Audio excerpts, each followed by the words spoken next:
తొలి ఏకాదశి సందర్భంగా గుంటూరు నెహ్రూ నగర్లోని శ్రీ వెంకటేశ్వర స్వామి ఆలయంలో తొలి ఏకాదశి పూజలు ఘనంగా జరిగాయి. తొలుత స్వామివారికి ప్రత్యేక పూజలు, అభిషేకాలు నిర్వహించారు.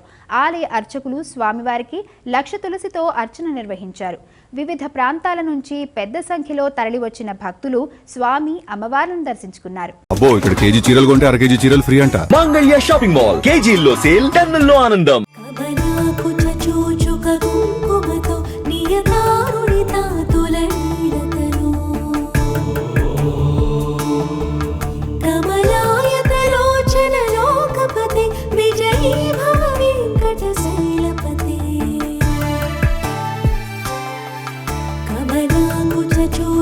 కుంకుమతో నియతారుణితా తులైనతను